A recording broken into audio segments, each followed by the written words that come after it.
right, folks, we are back for episode 18 of the Tell Me a Story podcast. I'm, of course, catchy old Tom Daly here with my good friend, Shawn McCarthy. Shawn, how are you?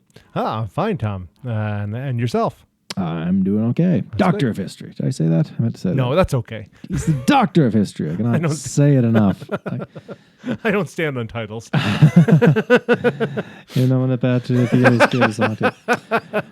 Oh, yeah. Not that kind of a doctor.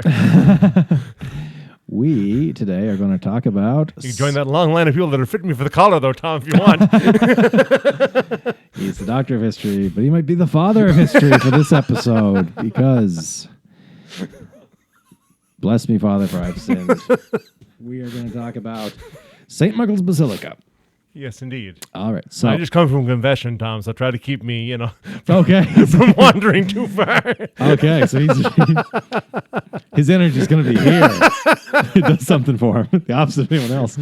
All right. So, yeah, St. Michael's Basilica. Folks, for those of you watching, where are we? We are in Miramichi, New Brunswick, a tiny little city in a tiny province on the East Coast. St. Michael's is, I don't think I'm at a line when I say this, there's no other church like that around here, is there? No. I've heard described that there's nothing east of Montreal. It is like, wow. It's one of a kind. It is lovely for sure. So yeah, it's a basilica. Should we get into why it is a basilica? You don't hear that. You hear a lot about churches and even cathedrals, but you don't hear the word basilica very much, do you? That's true. That's true. Yeah. And I think it's only, I didn't realize this until just lately, it's only fairly recently. Yeah, it was John Paul II. Yeah. John right. Paul II. I don't know the exact year, but he was the Pope at the time. Mm-hmm. So, yeah. Right. So, let's go way back, I guess. Humble beginnings. The very first St. Michael's wasn't this elaborate, glorious building. We'll put a shot up so people can see what we're talking about here. It was a more humble church, wasn't it? It certainly was. The first one. Yeah, and it's just St. Michael's Church. Yep. It was, I think, built in the 1830s.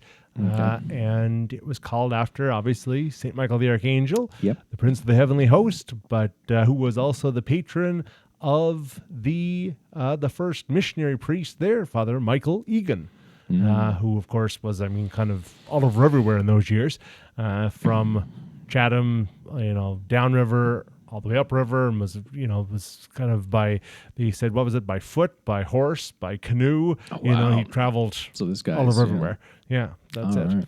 And was here for, I guess 50 some odd years. I think he came here in 1832 and he died here in 1887. Okay. So, yeah.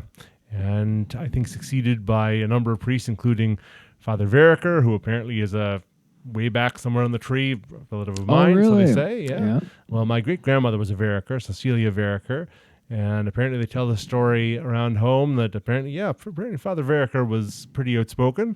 Okay. And they said, I guess the lieutenant governor or somebody, go back to our royal visits episode, maybe it was that time, who knows, was here and he met Father Veriker and he said, "Father Veriker, are you any relation to Lord Veriker?" And apparently Father Veriker said, "Yes, I'm his bastard son." Okay. Which I don't think was actually true, but it was there to kind of cow, Okay. But maybe it was true. I have no Interesting. idea. I was expecting him to say, like, "Sir, the only Lord I respect is the Lord of Lords, the King of Kings," something like that. But wow. No, I guess that's it. See, that caught me off guard. I thought using the word Lord was going to trigger him. He was going to No, I guess not. Okay. That's it. Just as they say, when you throw when you throw that ball to them, you throw it back lower, right? Always throw as hard and low as you can. Exactly. Yeah. That's it. And then unfortunately in 1878, that old church burned down. By that time, of course, it was the seat of the Bishop of Chatham, Bishop James Rogers, because in 1860, Diocese of Chatham was set up here. What a guy Bishop Rogers was too. He it was the bishop here, and interesting stories about that guy. Particularly, what is it on the boat coming over? He's preaching to the sailors that they're swearing or cursing or something. That's right. He reproves them for their bad language. His 10-year-old boy. I guess so. Yeah, I guess he's just a small child. Yeah. That's it.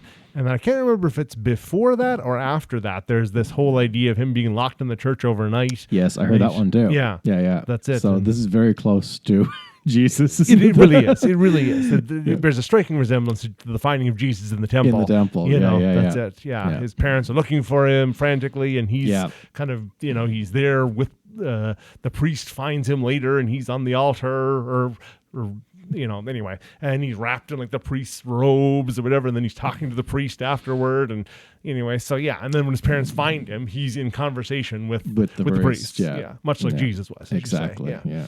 So did that actually happen? Is it, was young James Rogers aware of that story and then just sort of reenacting it in his own way? Reenacting his Who own knows? way. But yeah.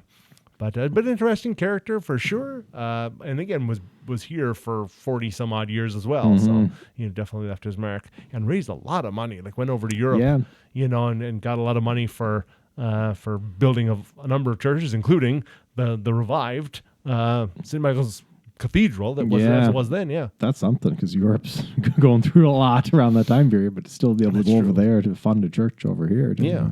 Yeah. That's it. I think they said he had the gift of gab or whatever. That was probably got the story too. So okay, he's the bishop, the first one in Chatham there, and then a second bishop, Bishop Barry, correct? That's right. Yeah. And I think Bishop Barry was kind of like the acting bishop for quite a long time, or quite some years before, Bishop Rogers actually passed away, because obviously his, as he got older, he just couldn't do that anymore. So yeah. Right. So this bishop, it was Thomas Barry, I believe was his name. Yeah. He is the guy. This was his passion project. The St. Michael's as it stands today, this beautiful cathedral, which then became a basilica. He's the one that really put a lot into that and seeing it get done, and it took a long time to complete. Yeah, it took almost 20 years. Yeah. I think from the time that because I think they had done the plans after the fire, but then they rebuilt a smaller, more modest church, and then they had the plans for the big cathedral. The big cathedral, and then I don't think they started until 1902 or sometime around then. Yeah. And I don't think it was until the early 20s until it was finally done. I feel like it was 21 or 22. They did, yeah. Was it Canada Day, the first mass, was it, or something like that? Do you remember? That could be. That does sound familiar. I remember reading that somewhere. Yeah. All right. So this church, and you spent a fair bit of time there too in St. Michael's, have you not? Yeah, I guess between writing for the church newspaper years ago and a few other things. Baccalaureate there for graduation was there. Right. Yeah, and I've been through quite a few weddings. Right. Sure. Yeah. So really cool stained glass too. Yeah. And really, I mean, it's stained glass that really kind of tells a story. Of the history of the church itself. Yeah, and that's cool. You don't see that all the time. No. It's not just it's not all just religious kind of motifs. It's when Bishop Rogers brought the nursing sisters here, and exactly. And I think they've got those two windows, one for like pre-Vatican II, the Mass, and one kind of post-Vatican II, the Mass. There's one there for the Acadians, I think. That's Yeah, that reminds me. The big one in Montreal is like that too. They have Notre Dame. Yeah, Montreal. It's a lot of their stained glass is also telling like the history of Montreal and Cartier or whatever. Yeah, sure. is there, and a bunch of those figures. So really neat stained glass windows. Check that out. And the St. Michael piece is relatively new, is it not? That's true. Yeah. I think that's only just in the last 5 or 10 years that the windows, what would have been the windows up over the altar, were all painted. They were kind of sealed in years before. Those in the college crowd, I believe, had something to do with that. Yeah. All right. So, and again, the St. Michael's, more than just the basilica, but the whole, it had quite there was a school too, wasn't there? St. Michael's. Yes, sure. Yeah. There was a girls' school, there was a boys' school, and obviously the Hotel Dieu were all kind of, part of that larger kind of compound. That umbrella of that. Yeah.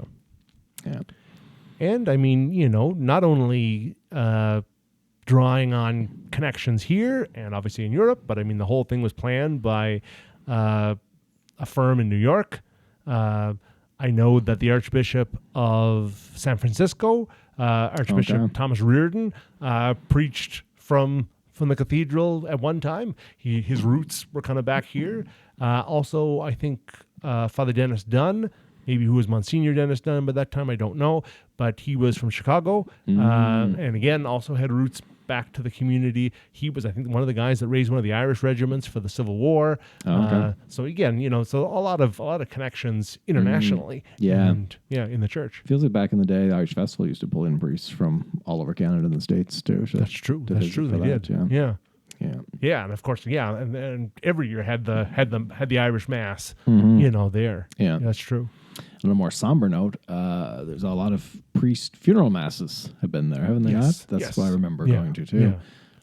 That's for the size, no doubt, and just the atmosphere and all that. How do you know offhand? Like how big is it? What is it? It's the biggest church we have around here. Yeah, I couldn't tell you in terms of dimensions. Yeah, but what the capacity is. That's it. Yeah, and I mean, I think in 1909 they built that APST or APSE apes. Onto the side of it because it's getting so big. They need to build another section onto it to keep it kind of brace it. To brace it. That's what's going on. Okay. Yeah.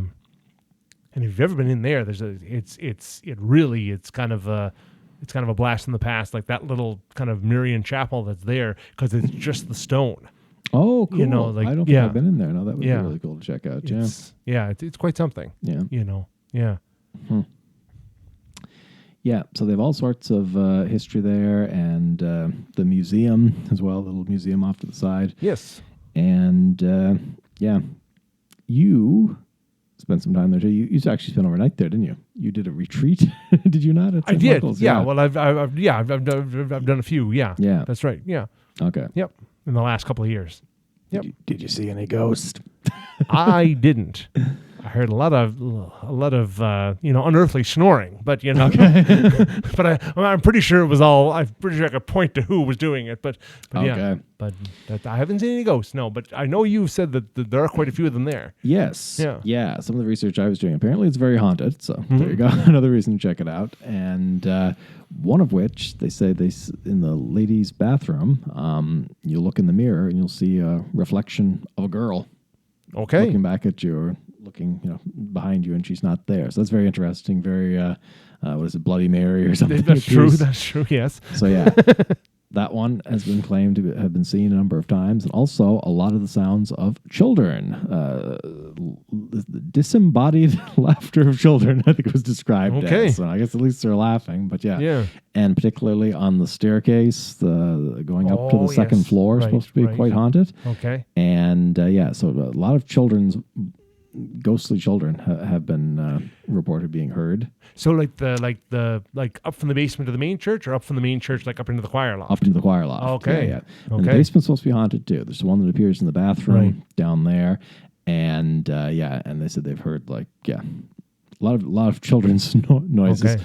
And also a nun as well. I don't know how they know it's a nun. Maybe she introduces herself. Maybe. But the ghost of a screaming nun. So I guess maybe she's yelling at the children to go back to school or whatever. So, yeah. But that's it. Yeah, it's out there for sure. There's a bunch of one I couldn't believe was actually named like the 6th most haunted place in New Brunswick or something. Really? Like even us from Miramichi, we didn't know this very much. Yeah. So yeah, a lot of people have claimed to have heard something there or saw something.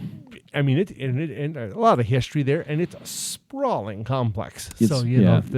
There's, I've been there a fair bit, but there's whole sections of it that I've never seen. You know, so I mean, is there like a gymnasium or something too, or whatever? It's I don't remember that. I'm not very active, so I wouldn't know anyway. But I don't know.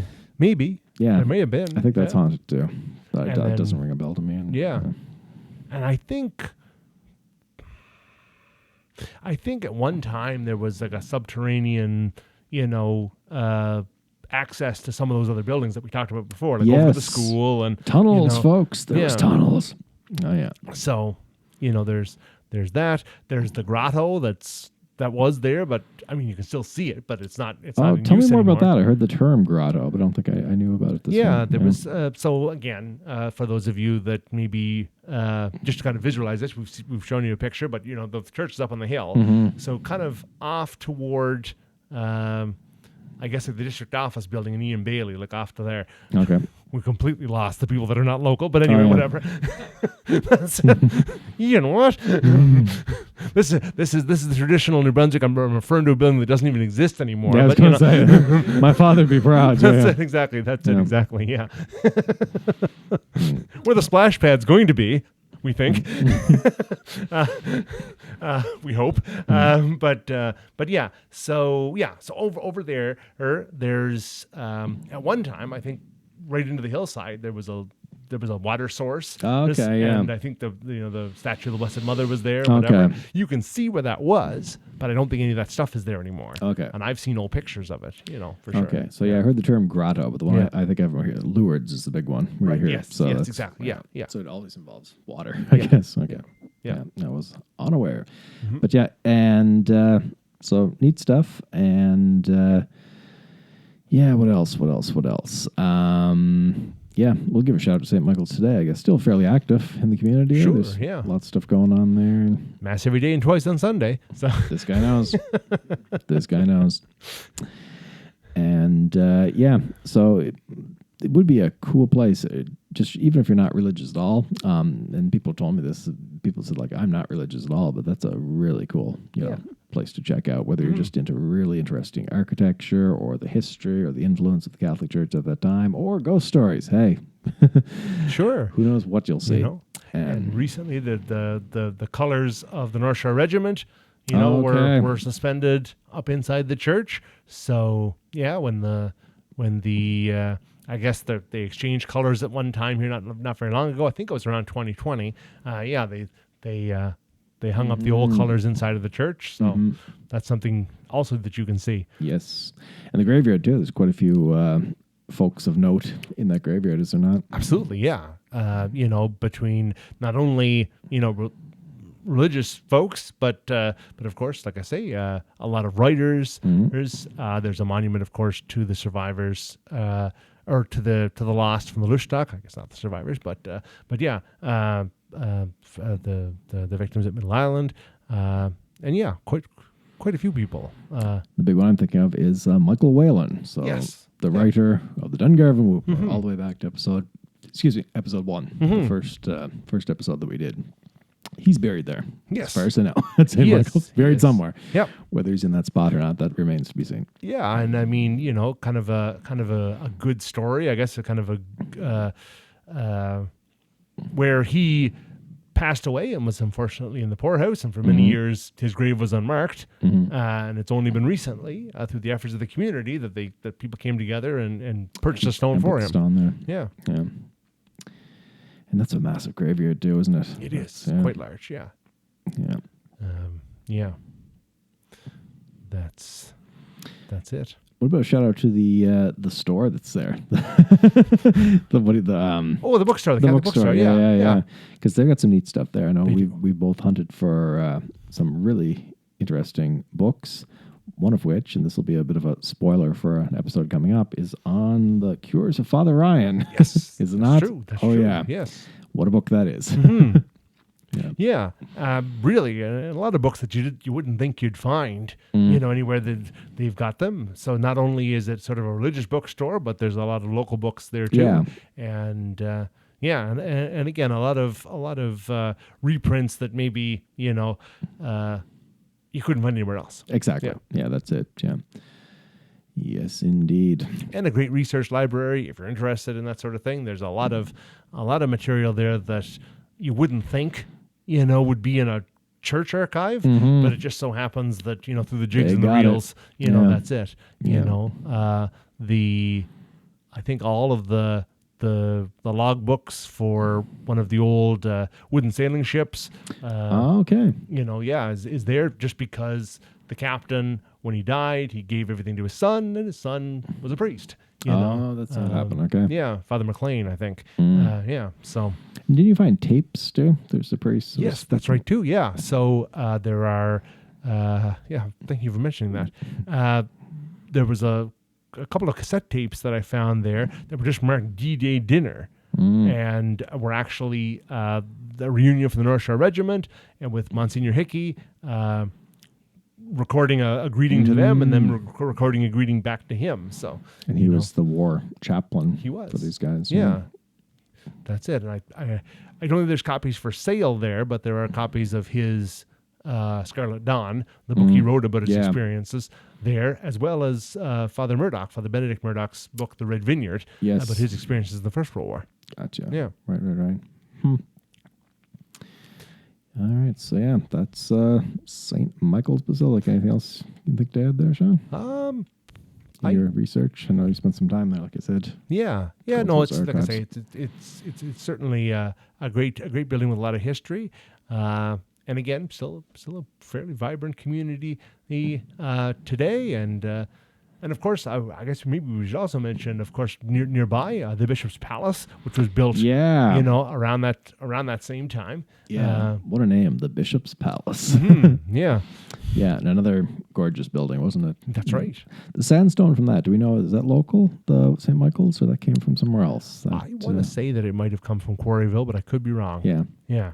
I don't think it came from Fisher's Quarry. Not in French Grove, but in this area. Yeah. Anyway, yeah. I believe so. Yeah, and then the Bishop's Palace, that became the convent, did it not? It did. Yeah. It did for a time. Yeah. I've seen that a few times. Okay. My aunt, my late aunt, was a nun, and she lived there, whatever. Yeah, because of course after Bishop Barry, we have Bishop Chasson, who eventually decides that let's move the whole thing up to Bathurst, and that was the end of the diocese. That was the end of that. Yeah. So sneaked out in the night.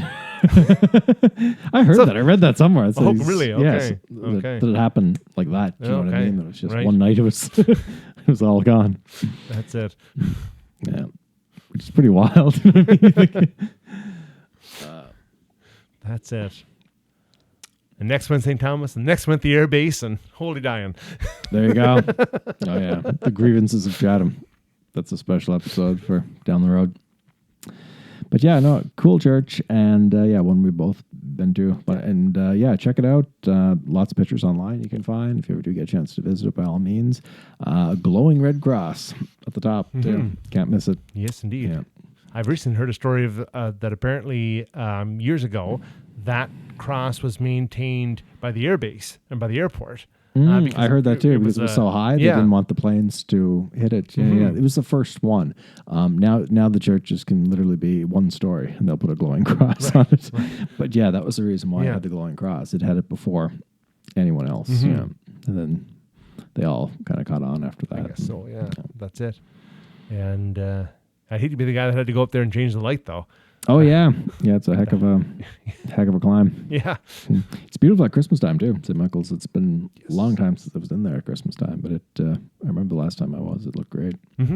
Yeah, no, they do well with keeping a lot of those ceremonies and things alive. I was there, I don't know how many years ago, but like for May Day, really? They did. Isn't that wild? May Day of all holidays. Yeah. Well, they had the crowning of the Queen of May. That's right. Yeah. And so check out the Wicker Man, folks, and see what inspired that. Yeah. So I guess keeping with kind of Celtic Irish tradition. Oh yeah. That's it. Of course. My mom even told me that or whatever, because she said about she remembers. One of her sisters, or a couple of them, actually went to St. Mary's. The school was called St. Mary's over in Newcastle, and they would get the kids. Kind of sounds really occult. Go out, and put the crown of flowers on the statue of Mary. It's called the crowning of the May Queen. I was like, oh, this is straight up, the Wicker Man and the Wicker Tree, a sequel. I watched that the other day. Oh, really? Yeah, it's not good.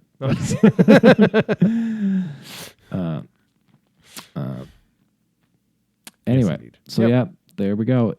St. Michael's Basilica, folks. I've said a bunch of times, check it out, whatever you're into. And if anybody got any ghost stories, let's hear them, because I want to hear more about these. I had to go some creepy Reddit forums and look in the comments and, try to figure out what was really happening and trying to get some idea of who these, what did you hear and when and how. And So yeah, by all means, St. Michael's Basilica. Indeed. All right. Well, have we done it, Tom? I think we've done it. But think we before have. we go, we should give a shout out to this guy. The man behind the camera, David Jardine, also known as Creepy Dave. The impresario of the Coffee Doodle. Yes, I'm in the school for 14 years, Tom. I got to throw these things out every now and then, otherwise, my warranty gets voided. So that's it.